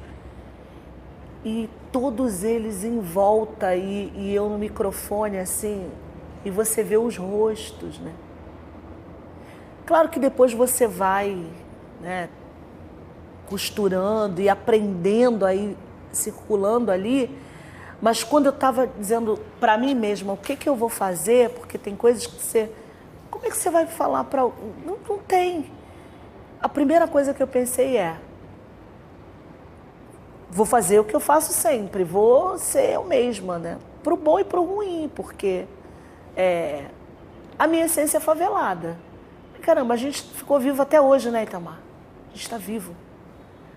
E aí eu comecei a falar, é o papo reto, que não é usual e não é é o lugar do eufemismo, não é do papo reto, mas eu falei, eu vou fazer o que eu vou tentar sobreviver do jeito que eu sei, né? E tentando ir para o diálogo, evocando a mediadora num ambiente que não estava propício para mediar nada, muito pelo contrário. Eu falei, eu vou fazer a defesa incondicional do que eu acredito e vou tentar uma estratégia, né?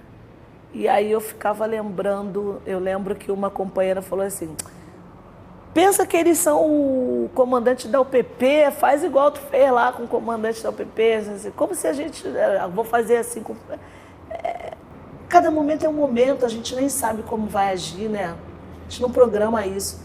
Mas então, eu acho que rapidamente o teu mandato e vocês encontraram um caminho. Encontramos um caminho. Porque, pelo que eu acompanhei, vocês produziram muito e tiveram uma visibilidade, né, na diversidade bastante importante. Lembra que eu comecei dizendo que eu sou uma pessoa que está sempre tentando? Então você vai trabalhar, porque é isso. Porque você vai produzir, você vai trabalhar, você vai fazendo, né? Onde tem lugar que tem muita gente que não vai, é mais fácil, é mais leve para algumas pessoas, tudo bem, não tem juízo de valor nisso. Mas a gente não se dá conta que a gente vai trabalhando, porque a gente tem que trabalhar, tem que mostrar serviço. Porque o tempo todo, né, você tem que mostrar serviço, tem mesmo. E aí, dizer o tempo todo, então, vamos fazer os melhores pareceres, sabe? Por que fazer o melhor parecer? Para disputar com o outro? Não, porque a gente tem que fazer o melhor, porque... Aí fui parar na Comissão de Constituição e Justiça, por uma coisa tipo que ninguém queria, então eu fui parar lá. E ali eu consegui ganhar o respeito dentro da Comissão de Constituição e Justiça. E sempre assim, vamos fazer os melhores pareceres, vamos embora. O que é isso? Não sei, vamos estudar, pergunta, né? É bom que uma equipe jovem, gente estudando, fazendo mestrado, doutorado, um monte de gente sabida, me orienta, me fala, me ajuda, não sei como é que eu falo isso, como é que vai fazer aquilo. E os melhores pareceres, e a gente assume a comissão do trabalho, caramba, tendo sido uma comissão do trabalho, né, de partidos com uma experiência na luta trabalhista, na pauta trabalhista muito grande, no PDT e o próprio PT, né, com figuras muito fortes, como Gilberto Palmares, por exemplo, né, homens. Então era uma outra dinâmica. Eu falei, caramba, o que eu vou fazer aqui?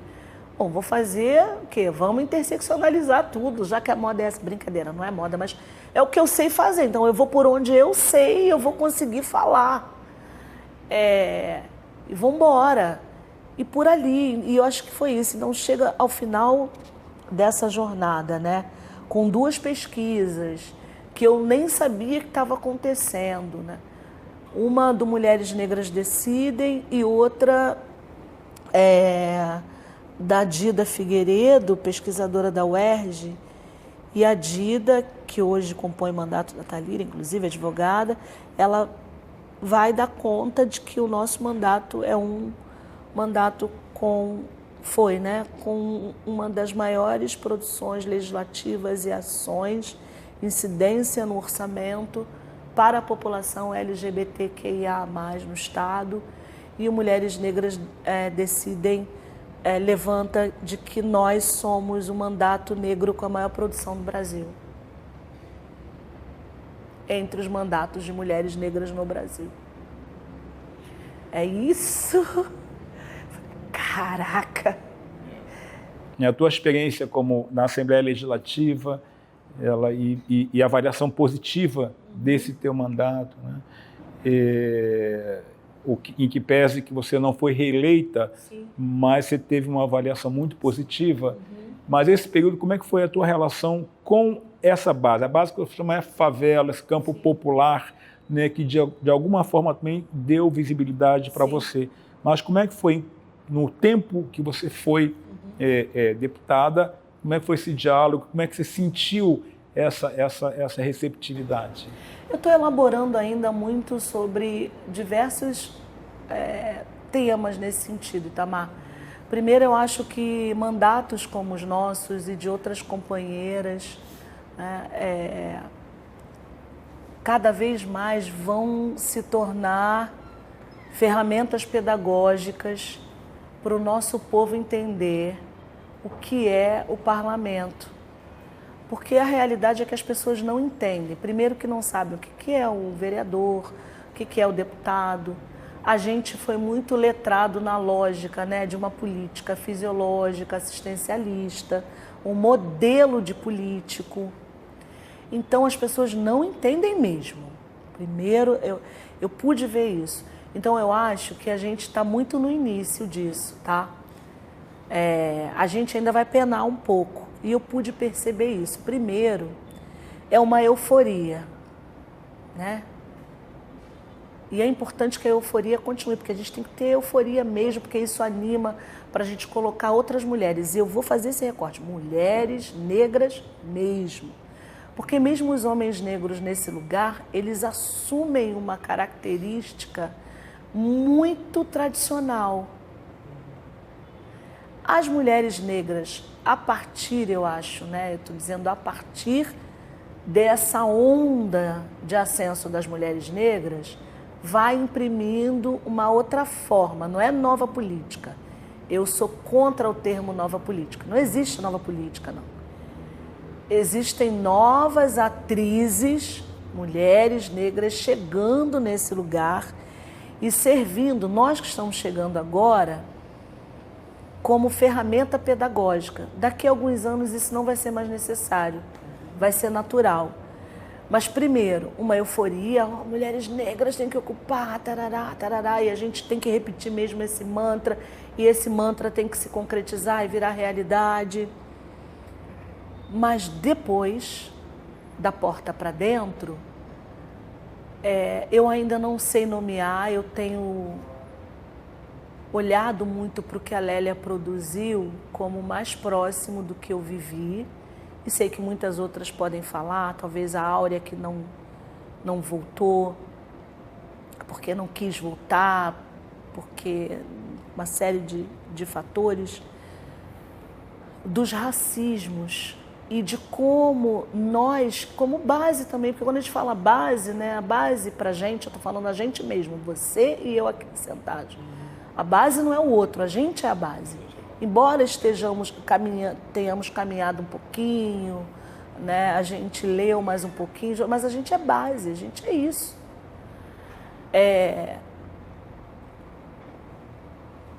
Há um incômodo, porque é isso, é o referencial. Olhar para uma pessoa igual a você, que sai de um lugar para um lugar de comando, vira uma chave incômoda. E isso não é proposital, isso é da forma como nós, enquanto sociedade brasileira, a gente às vezes no calor das coisas, não é uma questão pessoal. A gente, torno a dizer, é o que eu consigo elaborar até agora, a gente serve, vai servir ainda por um tempo, com muitas dores, tá?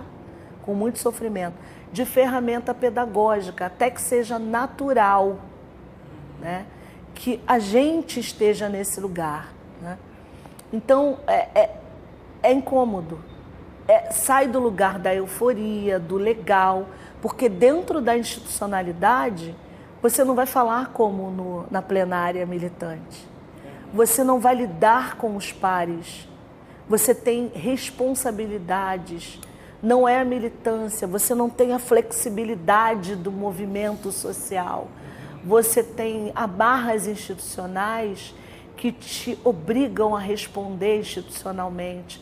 Você falar na plenária não é falar na rua, né? Então, aprendizados também para nós que estamos chegando nesse lugar, né? Claro que quem vem de uma construção militante partidária talvez tenha tenha um preparo maior. A gente que deságua nesse lugar, vindo do movimento social, né? Vindo da favela, porque a gente não perde a essência. Você começa falando baixo, daqui a pouco você tá...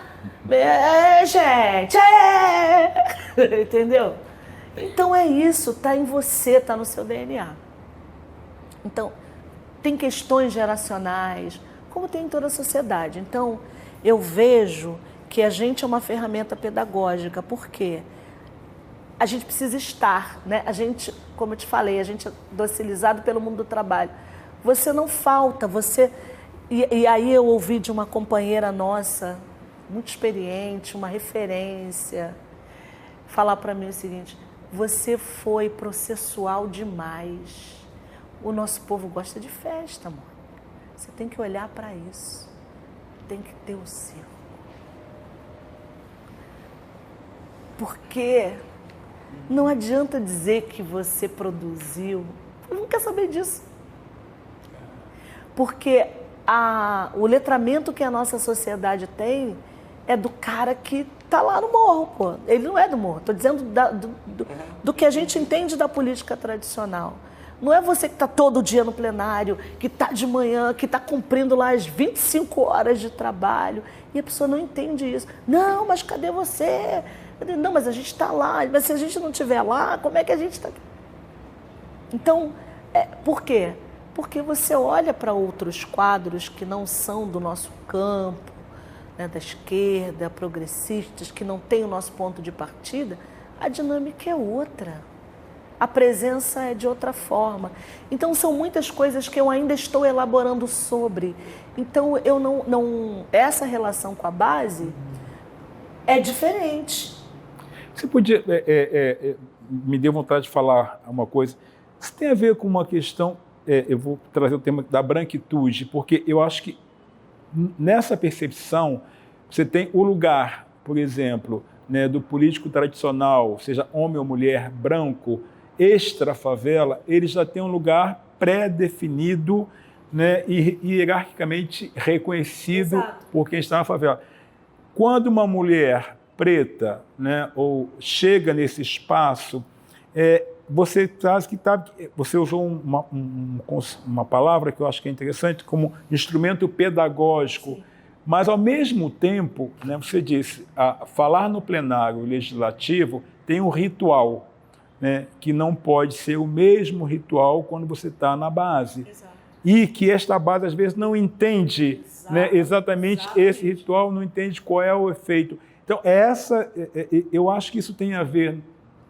Por isso que eu trouxe o conceito de branquitude, porque eu acho que tem a ver com essa construção e com essa necessidade da desconstrução, né, desses lugares e dessas imagens, dessas referências que estão entranhadas. Você concorda com Concordo plenamente e uso, inclusive, a academia como um exemplo também que a gente pode comparar. Porque quando você está na academia, você fala com os pares. Você está disputando ali uma ideia com os pares, e ali você está disputando uma ideia com aqueles pares, porque você precisa passar aquele projeto que é para os seus. Mas só que naquela disputa que você está fazendo ali, a dinâmica de disputa dentro daquele espaço, os códigos daquele espaço são outros. Assim como os códigos da favela são outros. Assim, inclusive, para você garantir uma comissão que o teu povo está pedindo, que o cara da direita quer, não é para ele tocar a pauta, é para ele dizer que está fazendo aquilo de uma forma, né, tradicional, mas que na prática ele não vai fazer nada. Mas ele vai aparecer como alguém que fez. Quando você pensa e você está em atividade, está nessa articulação ainda muito fortemente, mas assim, o que mudou nessa favela, né, de quando você... entrou nessa militância e você foi acumulando, e hoje essa conjuntura que a gente está vivendo no Rio de Janeiro principalmente, o que se destaca assim como mudanças, né, como questões para a gente poder continuar pensando o Rio de Janeiro e as suas favelas? Eu vou falar muito localizado no Borel, tá? a gente tem uma juventude muito pujante, muito pulsante, muito inteligente, muito organizada para ocupar a universidade, mas por outro lado você também tem uma juventude que vive uma impossibilidade quase que latente. Você olha, mas mesmo nessa impossibilidade e buscando caminhos que também, seja no tráfico, né? Mas tão precários também, até nisso. Porque, sei lá, houve um tempo em que parecia que quem se envolvia com o tráfico vivia uma vida melhor, comia melhor. Para além do status, fisicamente, tinha uma roupa melhor. Mas hoje é muito precário. Eu não sei se você consegue visualizar isso. Quem vai ouvir a gente que é de favela consegue visualizar isso. Mas é muito precário. Às vezes são os meninos que você te pede comida. Assim, é muito precário. E por outro lado, eu sinto muita falta hoje. Talvez seja a idade, posso estar muito errada e quero estar errada, muito equivocada. Mas eu sinto falta de... Vou usar liderança, você sabe que eu não gosto, a gente não gosta desse termo, mas dialoga mais com as pessoas. De lideranças que, de fato, eu acho que, não sei se eu sou ingênua usando esse termo, mas que amem o território, sabe, assim, que queiram mudar mesmo. É claro que as pessoas que estão ali nessa mobilização, elas acabam se destacando e tal. Acontece um movimento natural, né? Tem você aí que veio antes da gente, tantas outras figuras que estão aí, que bom. Tem os mais jovens também que se destacaram muito. Mas tem uma outra relação com a favela. Às vezes parece uma relação utilitária. E às vezes eu penso, será que a gente não foi utilitarista também? Mas eu mesma me respondo que não. Porque, sabe, assim, uma coisa afetiva, de fato, com o lugar. Vou usar esse termo, o lugar.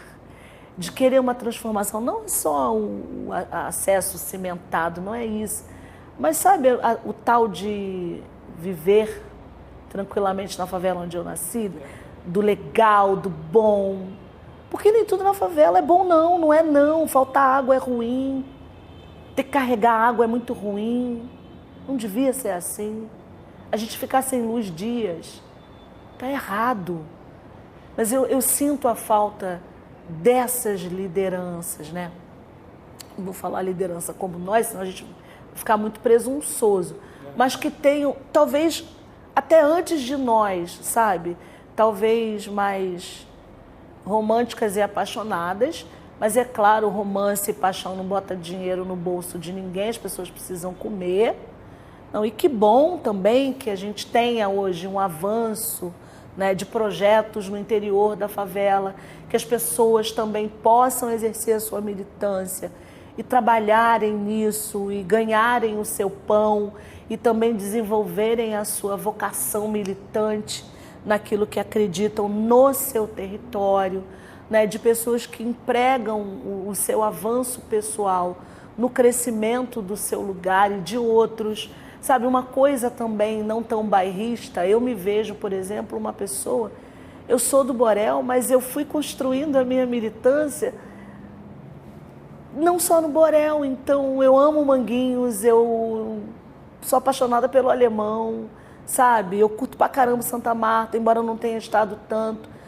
Nossa, sabe, assim, Cantagalo e Pavãozinho, direto, então teve uma época muito próxima. Então eu sinto falta disso e acho que, claro, né, o capitalismo o desespero, eu vou usar a palavra desespero, pela sobrevivência, pela manutenção da vida.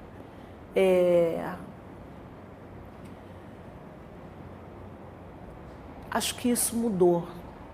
Tem alguma coisa que mudou. Eu acho que se juntar um monte de favelado de ontem e de hoje, a gente vai conseguir uma resposta mais elaborada, mais assertiva.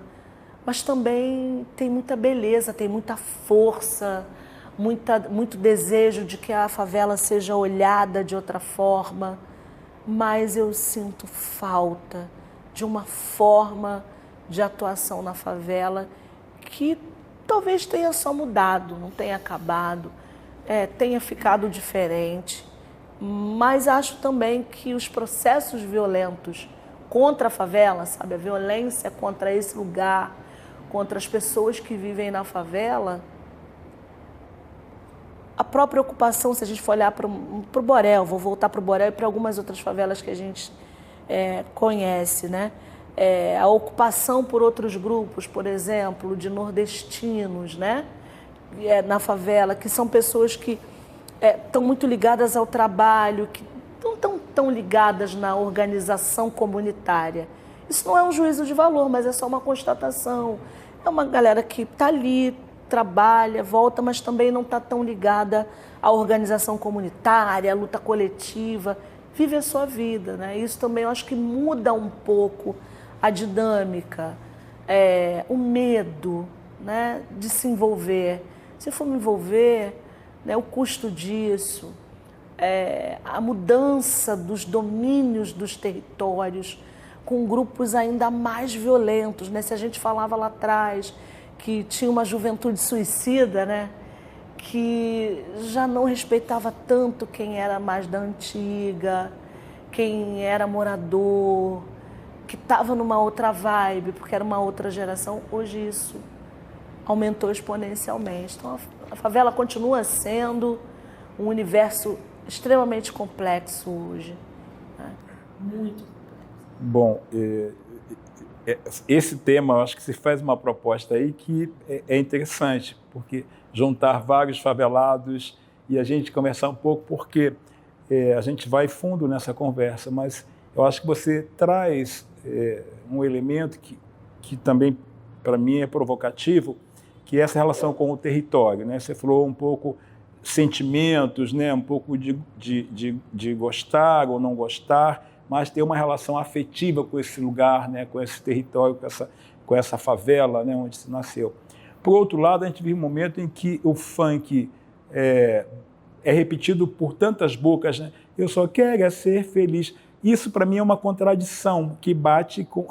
E eu fico, às vezes, em vários lugares e isso rompe assim. Eu só quero ser feliz, andar tranquilamente na favela onde eu nasci. Mas aí você está dizendo que isso não é tão verdade agora. Ou ao menos esse sentimento não aparece, né, de uma forma objetiva no exercício desses jovens frente nesses lugares. Então, eu acho que isso é uma coisa bacana para a gente explorar um pouco mais, que tem a ver com a complexidade do que é a favela, né? Complexidade, né, ou visões do que mudou, do que não mudou, ou por que mudou, por que não mudou. Então, acho que vamos propor isso para o projeto Memórias, né? Memória Viva, um pouco essa conversa. E aí eu queria encerrar, que você um pouco falasse um pouco dessa tua experiência a partir deste projeto Memória Viva que você teve junto, está junto, mas qual é a importância disso nessa conjuntura que a gente está vivendo? Essa coisa da memória é uma coisa que vem caminhando com a gente há um bom tempo, né? Olhando para os museus de favela a céu aberto, como é no Cantagalo Pavão Pavãozinho, né? E tantos outros espaços. Esse conceito de memória muito a partir, né, da favela, gente trabalhando... por exemplo, né, no Morar Carioca, com a metodologia do Ibases de Memória, né, enfim, de olhar para os lugares, para as pessoas, né, para a ação no cotidiano.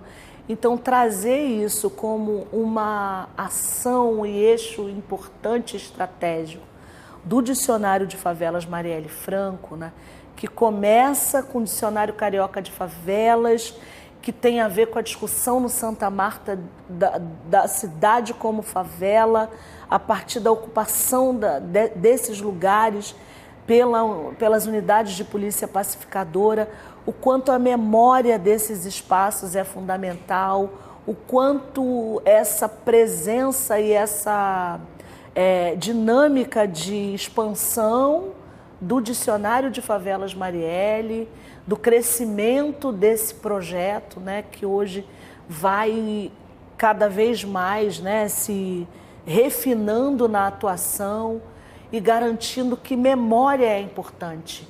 Memória viva é olhar para esses agentes, esses atores, atrizes, como se chamem, né, que construíram um caminho, pavimentaram um caminho para diminuir, talvez, né, ser um elemento muito singelo de tentativa de diminuir as tensões geracionais. Né? Quem está agora não faz melhor de quem estava antes, muito pelo contrário, a gente vai se complementando na luta. Então, eu acho que o Memória Viva, ele tem uma vida longuíssima, ele vai, talvez daqui a 5 anos, né, pensando nos 5 anos do dicionário, ele vai ser talvez um grande projeto autônomo, e espero que seja um projeto, um programa dentro da Fiocruz, porque ele atravessa uma série de questões da favela que precisam estar documentadas. E quando eu chego, foi um desafio muito grande, porque eu pensei o seguinte: essas pessoas, porque a gente começa entrevistando o conselho, essas pessoas são pessoas que deram entrevista para muita gente, deram entrevista para gente muito qualificada, tem registros muito qualificados. Você tinha acabado de participar foi o primeiro entrevistado de uma série de entrevistas, e uma entrevista, acho que para o RJ, alguma coisa assim, estava muito recente. Então, como é que a gente ia dar uma outra embocadura que dialogasse com que uma equipe, né, cada vez maior do dicionário, com uma série de trabalhos, com uma série de tarefas, como é que eu ia construir uma forma de entrevistar que dialogasse com o que já estava acontecendo, porque, né, eu chego com uma outra... Eu levei um susto quando eu vi o dicionário, com um conselho estabelecido. Como é que a gente entrevista você, Cleonice, essas pessoas, né, seu Bezerra? Como é que eu dou um jeito de criar uma forma que seja a cara do dicionário, com gente que tem um monte de coisa documentada, que já falou praticamente a mesma coisa, que vai mais uma vez dar entrevista? Como que eu faço isso? Confesso que eu fiquei pensando, nervosa, desesperada, de verdade, de verdade. E fazer isso no território, e como é que a gente faz? Então, eu acho que essa metodologia ela vai se refinar. Acho que Memória Viva, assim como o dicionário, tem uma capacidade de se tornar algo muito maior, e eu acho que vai se tornar. Eu tenho certeza disso. Acho que bom que a gente está documentando, porque depois a gente pode voltar e vai. E, ao mesmo tempo, diz para a academia, né, porque esse também é um projeto que está dentro de um universo acadêmico, né, de que a memória dos espaços favelados pode auxiliar um diálogo com a realidade do mundo. Pensar esse período da história em que a gente está vivendo a iminência de uma terceira guerra, não sei se da mesma forma das que vivemos antes, em que a gente tem um conflito religioso, né, que acaba resvalando nos conflitos religiosos que a gente tem no Brasil hoje, que atravessam a política partidária, institucional, e atravessam as 3 esferas de poder. Então, o Memória Viva cumpre um papel que talvez a gente agora não tenha tanta nitidez do que ele é. Ele é uma ferramenta importante, não só de registro, de produção de ciência, né, de diálogo epistemológico, mas ele é um instrumento que vai se tornar algo lá na frente muito maior do que ele é hoje. E eu sou muito grata, primeiro por ser entrevistada por você, que é uma das nossas referências, você sabe disso, e de muita gente. Você sabe que foi o primeiro entrevistado, foi um desafio para mim. Falei, caramba, vou entrevistar. Eu confesso, foi difícil, Tamar. Falei, cara, como é que eu vou... Estava muito nervosa, mas foi lindo pra caramba, foi bonito. E tá aqui sendo entrevistada por você, assim. Eu confesso que eu vim pra cá... minhas, as suas palavras... Eu vim pra cá nervosa, tá? Tô avisando. E Não, isso. Mônica, brigadão. Obrigada, Paloma, Gabriel. Eu fiquei Norma, orgulhoso. Sônia, Paulo. Fiquei orgulhoso de te entrevistar, apesar das dificuldades, mas é porque a gente se conhece há muito tempo, mas é impressionante como é que a gente não conhece a pessoa na integridade. E mesmo depois dessa entrevista, ainda há muito mais coisas que eu gostaria de ouvir você falando, porque sempre que eu acho que quando a gente fala, né, sobre a nossa trajetória, ao menos acontece comigo, eu revisito a minha própria história e penso sobre a minha trajetória.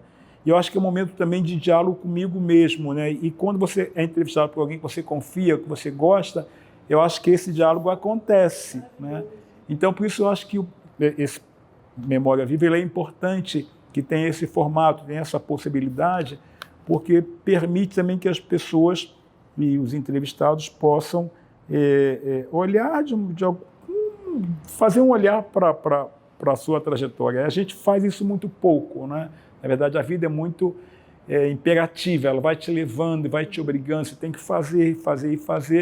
Quando você pode parar para conversar, eu acho que é super bacana. Então, obrigado pelo convite Tamar. que fizeram, obrigado por você ter aceito que eu te Obrigada, entrevistar. Tamar.